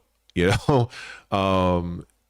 think for the longest I've been talking about what's been going on with Tekken 8 and their upcoming season 3, and I'm very skeptical on that. We have why Microsoft is putting games on their competitors and yada yada. And the funny thing about that, actually, now that I just brought it up, Microsoft has ceased looking at Sony and Nintendo as competitors. That's another thing. Phil Spencer said a long time ago that they don't regard Sony and Nintendo as competitors. Why would they? I'm not too sure in television when you joined the stream, but I did break down who she was earlier in the stream. I think I actually had something on screen. I have this here, so you can read this, And this basically breaks down at least a bit on who this woman is. So you can read that or screenshot it or what have you. So that's basically the, I guess, surface level. This is why understanding the direction that Microsoft is aiming to go down right now with its cloud and AI focus, it made sense for me, knowing this, that they would go and get an AI expert, because based on this, she clearly is a fucking expert when it comes to this AI shit. Now, if Microsoft was not going down the AI route for its gaming division, then her nomination would have been something I'd consider like a DEI situation. But because that is the direction that that Microsoft is going down, this makes sense. Whether or not it succeeds or fails, I don't know. But I understand the decision to nominate her, given her vast experience in AI, and it ties in line. It goes in line with what Microsoft is doing with its gaming division, not just as a company. Because as a company, Microsoft is 100% going down AI and cloud. You'd have to be under a rock to not know this. But when it comes to their gaming division with Xbox, that is also the direction right now. So it makes sense for me that this is the reason why she was tapped as being Phil Spencer's replacement. Of course, I'm sure if you were to go on X or Reddit, you're going to see an overwhelming amount of people that are just talking out of their fucking ass, not knowing what the hell they're talking about. Even some of these so-called insiders as well, they don't know anything. Very few people actually get it. Very few people have an understanding of, okay, this is what's happening. Even outside of gaming, just look at what's going on with AI. They're fucking making, like, I think the Predator, and I've said this earlier in the stream, they made the Predator versus Arnold Schwarzenegger battle it out. And I heard it was made by one person, and while it may not be at the highest level of quality, but it just goes to show you what is fucking possible, and I'm not a fan of AI outright, because it caused someone very close to me to lose their job at a very large tech company, because I understand that the nature of AI largely is to replace you as a human being, because AI is basically designed to do tasks or to do whatever instead of a human. And all you have to do is just create the script. And then once it's out in the wild, why do we need you? Why do we need you? And this is why there was so many people being laid off from Microsoft. This is why there was so many, I think it was like 16,000, upwards of 16,000 people that were being laid off and let go from Microsoft. And that is because, many of those people were not in the AI sector. Microsoft was looking to shift many of its corporate resources to go into that space. And many of those people that were unfortunately laid off by Microsoft, and it's not just Microsoft, there's other companies too, but most people in the gaming industry, and most gamers don't know of the many other companies that have also had firings. They only focus on, if Microsoft does it, it's like it's blown out of proportion. If Nintendo does it, it's like a fucking fart in the wind. So that's the double standard right there. And I've seen that over the years. If Sony and Nintendo do something fucked up, you might hear about it for maybe a few days. But if Microsoft does something, oh my God, it's like they fucking crucified Christ or something. It's always been like that, because Microsoft, from the very beginning of them entering into the gaming space, they have been the redheaded stepchild of the gaming industry. And it's sad. In fact, it should have been celebrated that they came in, because it added another another option for gamers, whether you like them or not. And this is why, again, I've said this at the very beginning.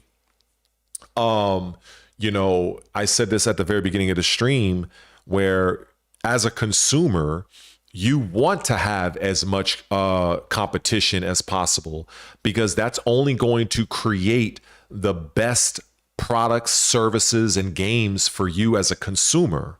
If you only have one game in town, if there's only one fucking company, one brand, like at some point in time, that particular product, service, game, or whatever is just they're gonna stop or drastically limit innovating. It's just not a good thing. So if you are not a fan of competition in business, then you are definitely not somebody that is worth my time debating. So, and and that's many people. And that's many people.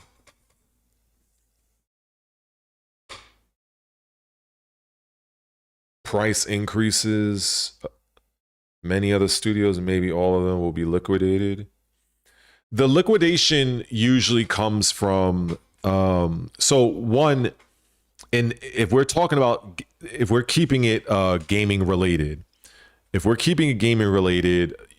people have to understand the relationship between the publisher and the developer, right?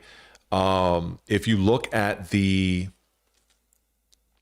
if you take a game like, here's a good example. If you look at something like, let's say, I like to use the example of BioWare.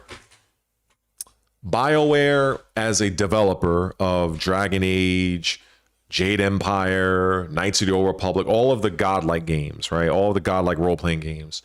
They're the developer. They were bought out, acquired by Electronic Arts sometime around, I think, 2007, I believe. It's crazy how many years it's been. What ends up happening is, now that you are owned by a publisher, that publisher can essentially tell you and dictate to you what game you are going to make.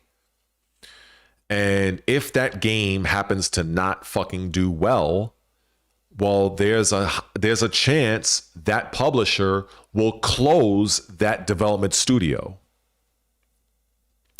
And now, where it can affect the actual publisher is if things get really bad for the publisher, then that particular company's investors will start to pull out. Their company's stock will go down considerably. We're seeing this with Ubisoft right now. And then it is possible that particular company can become liquidated. But if that company is a part of another much larger company, they may just put that other entity off to the side. You know, they'll take them off the chessboard, so to speak. Like, they're just going to be in limbo. So that's typically how those things work. Because Nintendo and Sony and Microsoft, they are the console makers. They are the parent company. So, for instance, you have a company, like we're talking about Sony. If you look at Santa Monica Studios answers to what Sony does, right? So if Santa Monica Studios does poorly, they have to, you know, face the music, so to speak, against Sony. You know, if Santa Monica Studios wants to make a particular game that is not commanded by Sony.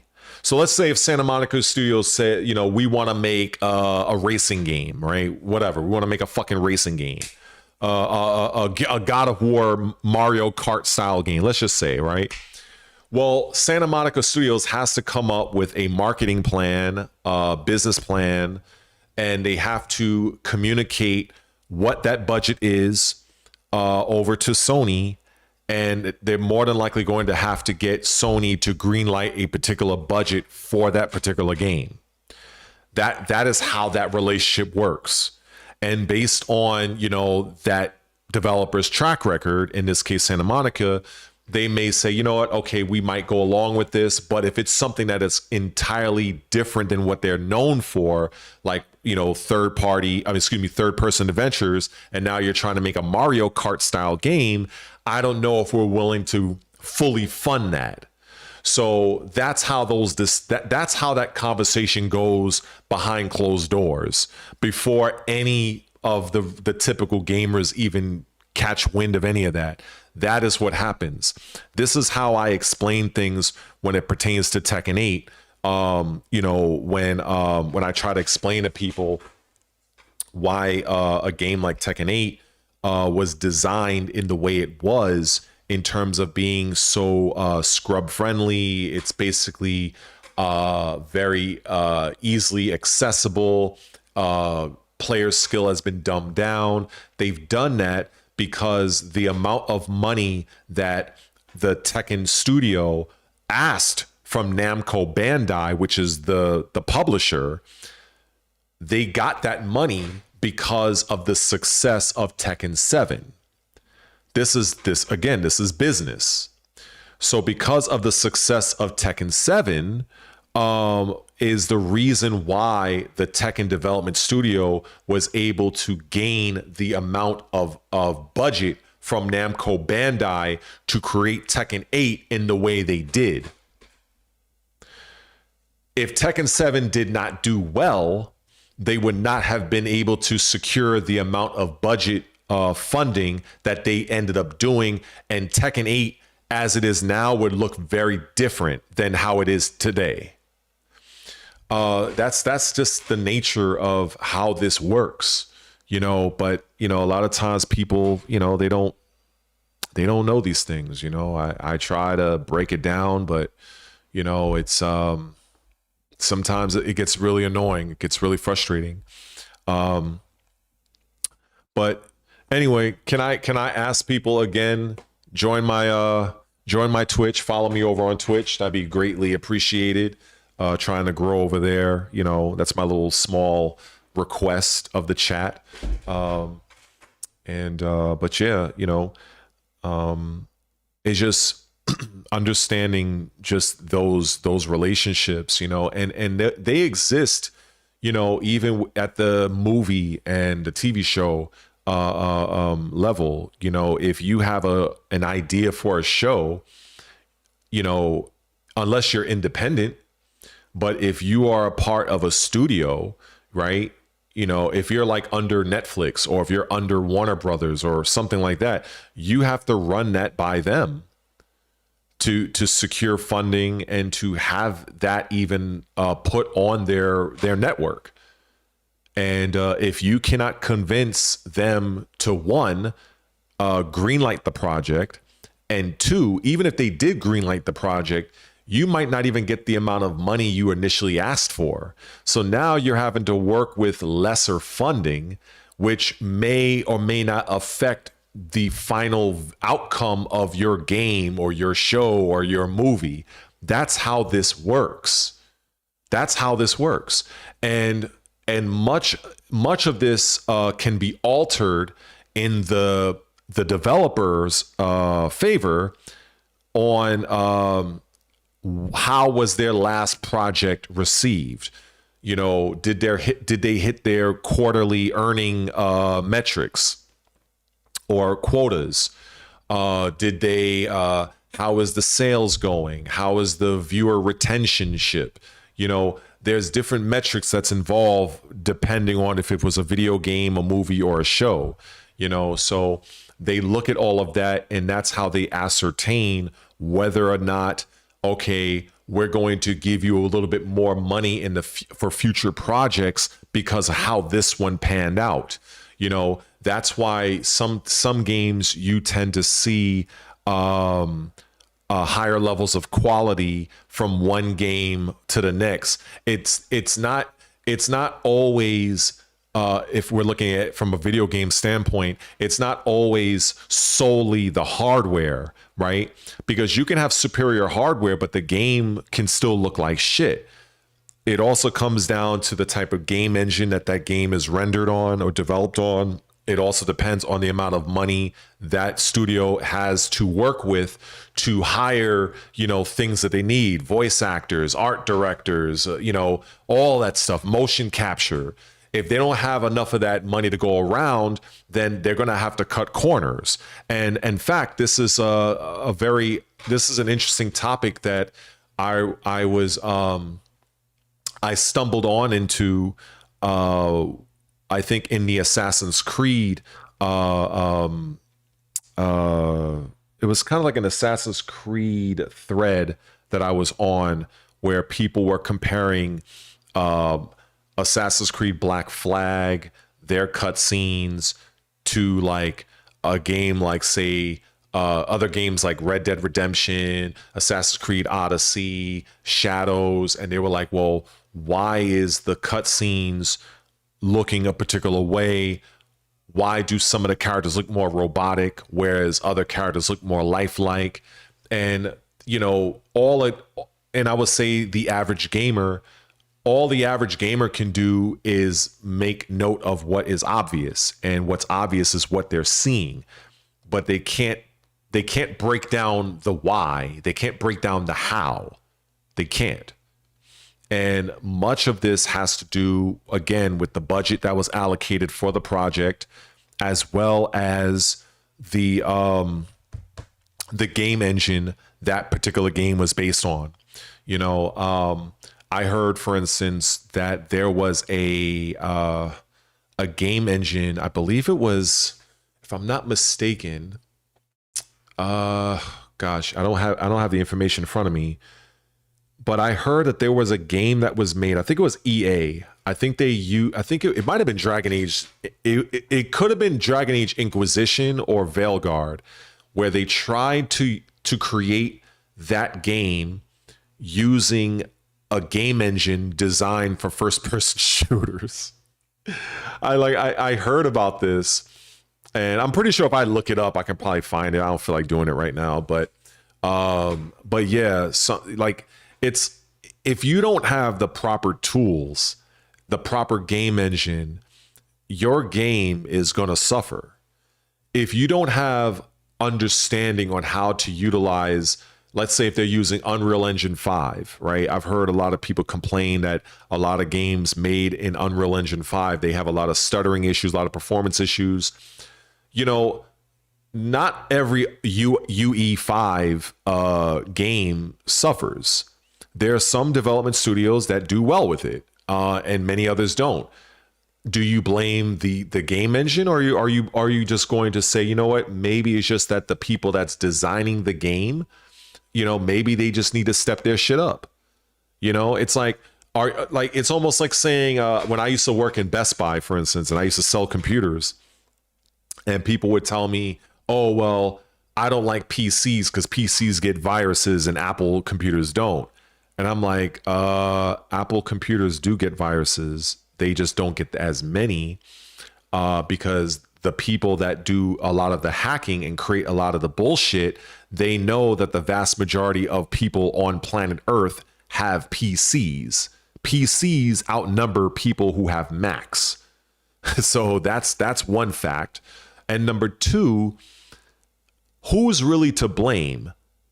The computer, or you clicking on an email fucking link that you had no business clicking on and that was suspicious from Jump Street? Who's really to blame?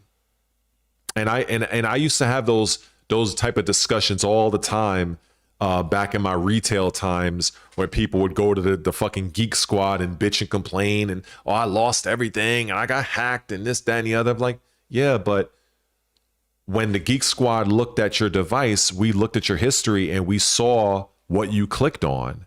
And maybe they were, you know, looking up, you know, some adult content on the internet. And, you know, because you see all of that when you're doing that type of diagnostic work, and you see what people are looking up, and be like, yeah, you clicked on something that you know, you shouldn't have, and your computer got busted. Is that really the computer's fault? And that's where I kind of circle back around into detailing the particular game engine that you're using, whether it's Frostbite engine, whether it's the engine, the creation engine, which is what I think Bethesda uses.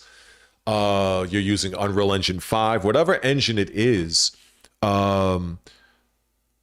And especially for those engines that are leased, because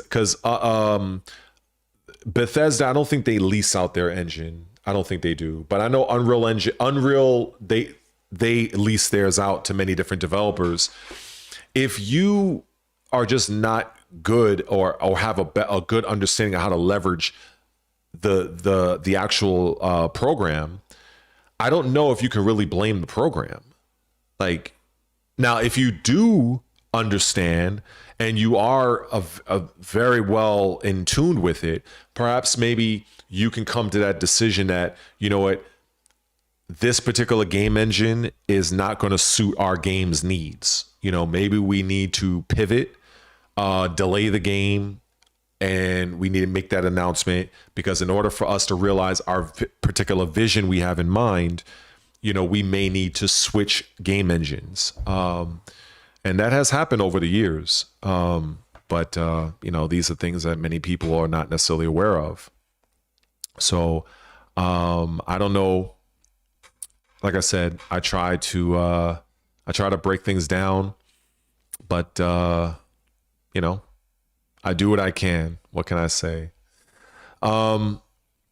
Any other questions? Any other questions or frustrations that people want to get off their chest, like breast reduction? I guess I would say ears, but I'm all eyes as I look to this lovely chat that I have. Because Mr. Real in Television, he definitely had a lot to say. So kudos to him and what he knows. And but yeah, it looks like there was only one person that was really speaking, honestly. And you know, I guess that's what, you know, how it is. I'm not Joe Rogan yet. You know, I'm not Asmongold. I don't have like 50 million people in my chat. So, you know, I kind of have to do a one-man show here. But what's the next topic? What else can I talk about? I guess there was something I was planning on reading early on. I didn't really read it fully. It was this blog post. I think it was this right here. Yeah, so I read this part here. This was what Phil Spencer was talking about. This was his departure message. So I was reading that. Oh, what's up, Capital? Oh, man, you must have just joined the stream, because to ask a question like that, I wasn't even talking anything about any particular games. I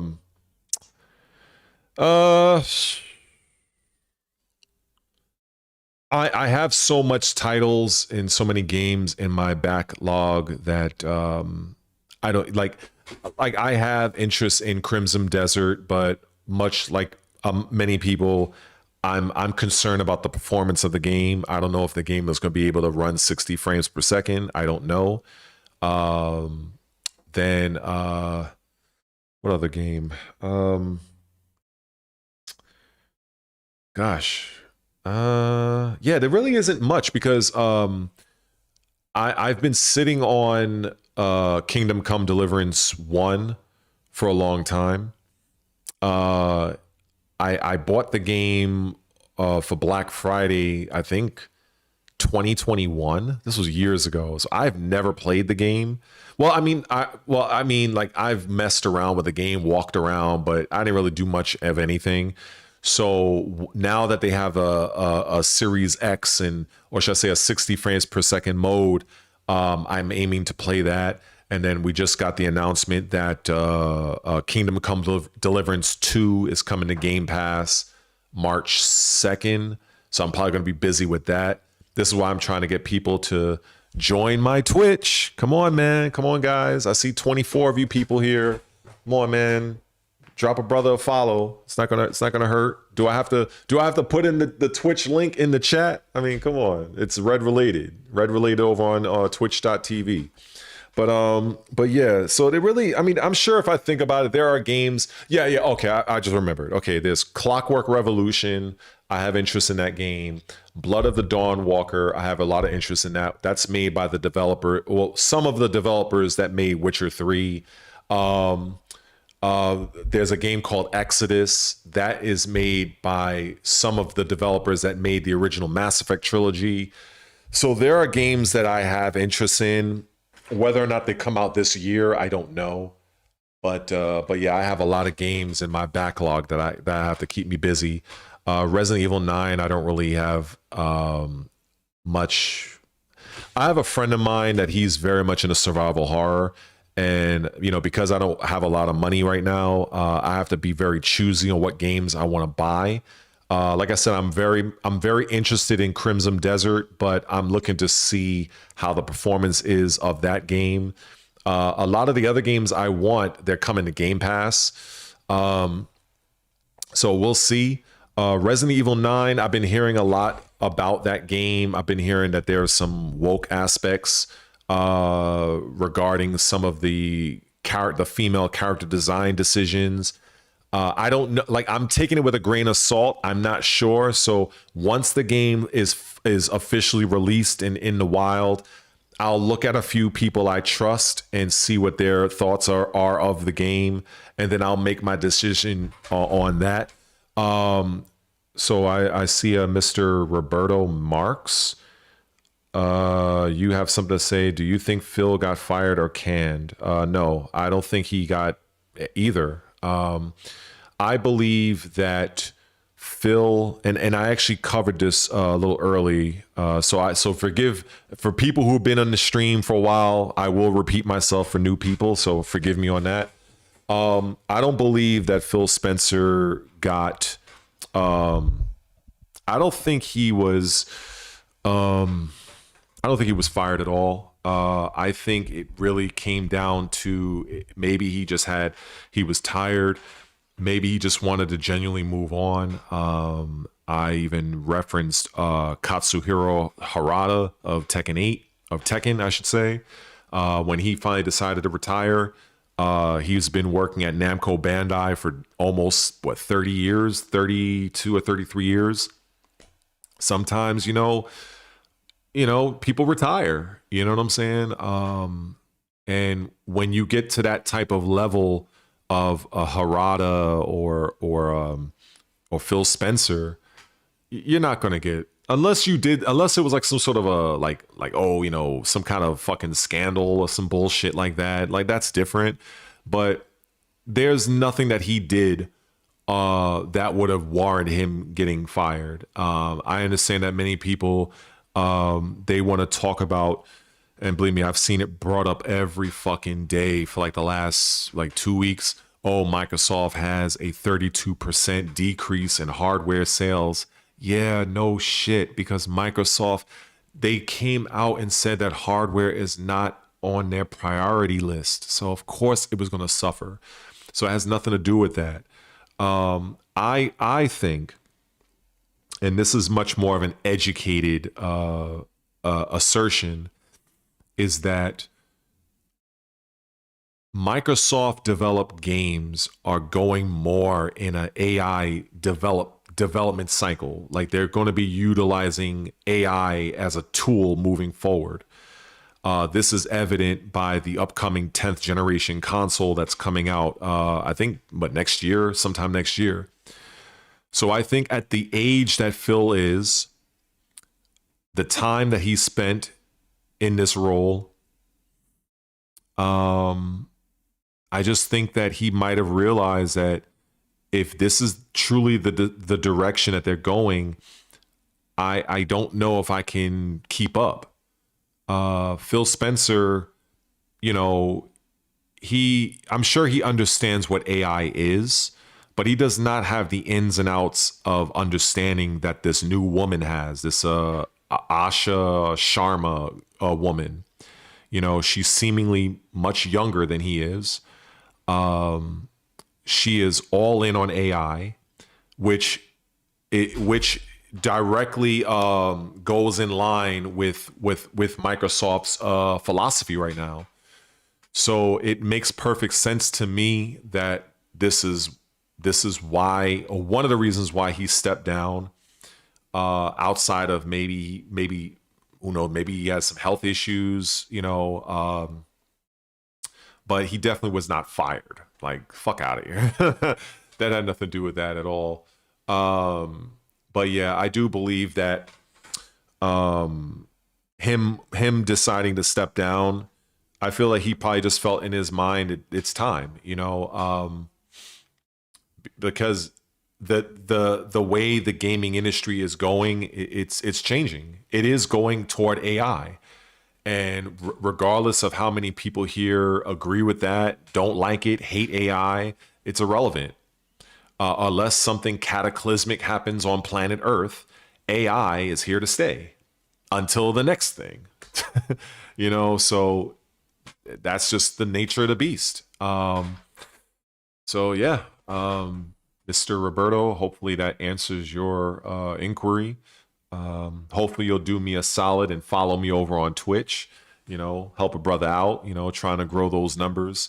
So when when it's like 10 at night and I don't feel like coming up with a damn YouTube thumbnail and typing up a long ass description, I could just hit live, play my game, talk about whatever with whomever is in the chat, and just enjoy my stream. That would be great. So that is one of the benefits I love about Twitch, because it's so easy to just go live. In fact, I was thinking about making a video on that decision process, by the way, of just my thoughts on just content in general when it comes to YouTube, and just feeling like you're in this fucking rat race and having to do the same content over and over again. But I think that might go beyond the scope of this stream, so I don't think anybody wants to hear about that. But yeah, I think Capital, I answered your question, I think, about Resident Evil 9. I'm sure that, like, if I had the money to spare, yeah, believe me, there's a lot of games I would get. But, I live in New York. I live alone. I'm trying this content creation thing. I get my little dollars here and there from it. But, I'm not, like I said, I like to always use Asmongold or Penguins there. I'm not making millions off of this yet, hopefully. So I have to be very picky and choosy on what games I buy if they're not already a part of Game Pass, which is why I say I'm a strong advocate of Game Pass, that it works for me. And I even broke that down. People were bitching and complaining about, Game Pass, they raised their price. And I'm like, bro, like, if you can't see the value of Game Pass, then hey, it is what it is. Game Pass for me, has insane amount of value. I think, again, just going on a business, from a business standpoint, there is a difference between cost and value. You can buy something at a particular price, but is it truly of value to you? Are you going to use it? Is it just going to be a liability? And I think people don't really understand those premises, in my opinion. But yeah, let's see who said what right now. Let's see. Somebody mentioned something. Could have sworn I just saw something. Hold on.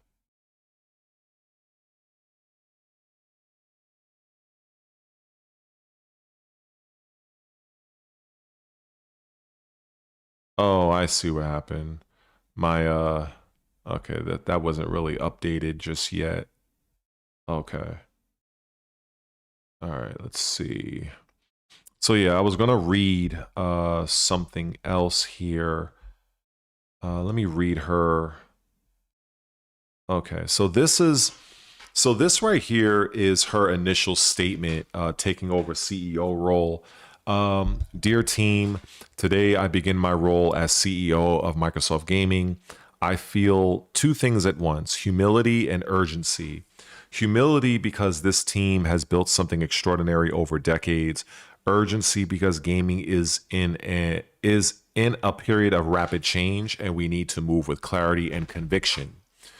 I am stepping into work shaped by generations of artists, engineers, designers, writers, musicians, operators. Damn, that's basically she's done a lot, and more in who create worlds that have brought joy, who've brought joy and deep personal meaning to hundreds of millions of players. The level of craft here is exceptional, and it is amplified by Xbox, which was founded in the belief that the power of games connects people and pushes the industry forward.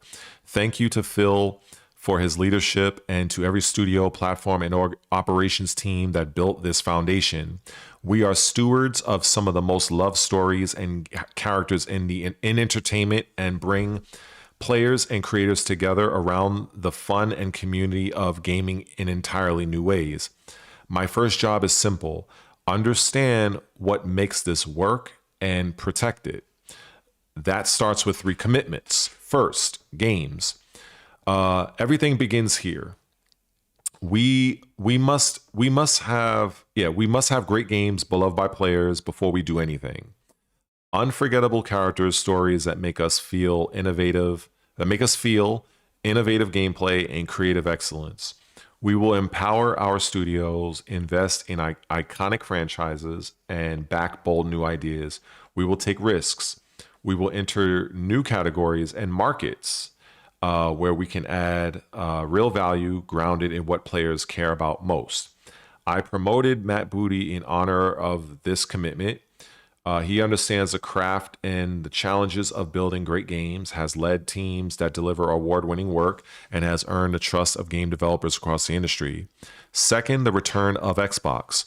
We will recommit to our core Xbox fans and players, those who have invested with us for the past 25 years, and to the developers who build the expansive universes and experiences that are embraced by players across the world.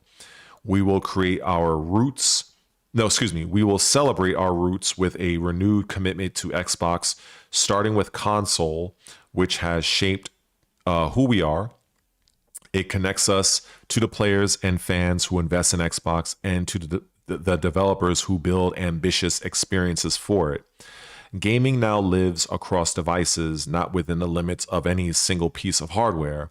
As we expand across PC, mobile, and cloud, Xbox should feel seamless, instant, and worthy of the communities we serve. We will break down barriers so developers can build once. And reach players everywhere without compromise. Third, future of play. We are witnessing the reinvention of play. To meet the moment, we will invent new business models and new ways to play by leaning into what we already have: iconic teams, characters, and worlds that people love. But we will not treat those worlds as static IP to milk and monetize. That's interesting. We will build a shared platform and tools that empower developers and players to create and share their own stories. That's interesting. As monetization and AI evolve and influence this future, we will not chase short-term efficiency or flood our ecosystem with soulless AI slop. Well, okay. Games are and always will be art created by humans and created with the most innovative technology provided by us. The next 25 years belong to the teams who dare to build something surprising, something no one else is willing to try, and have the patience to see it through. We have done this before, and I am here to help us do it again. I want to return to the renegade spirit that built Xbox in the first place. It will require us to relentlessly question everything, revisit processes, protect what works, and be brave enough to change what does not. Thank you for welcoming me into this journey, Asha. She sounds like a little bit of a firecracker, you know. She sounds like she wants to get to work. She wants to do right by the brand.